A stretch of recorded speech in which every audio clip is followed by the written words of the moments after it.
Welcome back to the report. As the United Nations meets to discuss what to do about IS, Nazli Tarzi takes a look at the history of this organisation. Security dilemmas, rampant conflict and civil strife of the present day have brought a variety of hotly debated issues to the level of the United Nations. Today's world and the innumerable challenges it faces continue to evoke reminders of the formative years of the 20th century, during when the UN rose as an archetypal international body. Speaking at the UN General Assembly only 2 days ago, Mexican President Enrique Pena Nieto also stressed the need of reform, adding that the Security Council must evolve to effectively handle a world full of phenomena that transcends borders. The move comes 2 days after Japan announced it would authorize additional sanctions on Russia, adopting a hardened stance towards Moscow. Japan aspires to join the Security Council once again as a non-permanent member next year, marking the 70th year of the start of the UN. Alongside these momentous developments in the contemporary history of the United Nations is Japan's latest bid to win a non-permanent seat on the UN Security Council that it would only hold on a rotational basis by geographic region. Reforming of the Security Council in any event requires time and deliberation from all member states and permanent council members, the victors of the Second World War, most importantly. But with the latest upsurge of violence the Middle East is currently embroiled in, can the UN's institutional presence adapt to new power structures and alliances in the world today? Or will shared responsibility lead towards mutual cooperation between nations and accelerate awareness of endemic injustices? Nazli Tarzi, The Report. In the studio to discuss this is an international lawyer, Toby Cadman. Toby, thank you very much for joining us for this segment. Now, the United Nations was founded to protect people's rights to work in these countries, yet in Srebrenica, in Bosnia, they were present. Most recently, we've seen the crisis in Syria.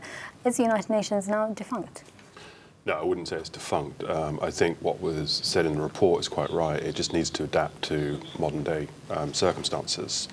I think also there's always the risk of referring to the UN as a single entity when obviously it has many different agencies. What we see in Bosnia through the UN peacekeeping, what we see through the UN Human Rights Council, UN Security Council. I mean, these are very different bodies that have different roles to play. But I think what we are seeing is that it's not capable of responding to present-day crises, and it drastically needs to be reformed. How does an organisation like the United Nations reform and adapt to modern-day scenarios? Well, it has various different forums where the way that it operates can be changed. I mean, we've seen in the past the Commission, the UN Human Rights Commission, being transformed into the UN Human Rights Council because there were concerns as to how it was operating, and we had major nations withdrawing from supporting a body such as that.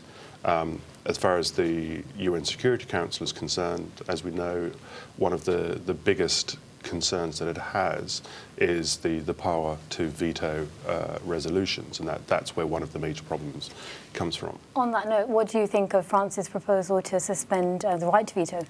I fully support that, because the problem that we have nowadays, and I know that there is a tendency to criticise Russia and China alone because of their veto over situations such as Syria, but we mustn't forget that the situation in Palestine is currently being held hostage to the United States and even the United Kingdom's threat to veto any sanctions or any resolutions against Israel. So all of the 5 permanent members frequently use their power of veto to control circumstances that benefit their politics. So the power of the veto really does have to change in order to deal with circumstances such as this, and particularly circumstances, if we look at Ukraine, for example, Russia veto any situation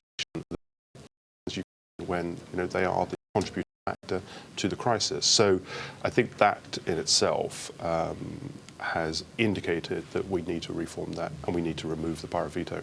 Well, thank you so much, Toby. And now the Hajj pilgrimage is set to begin.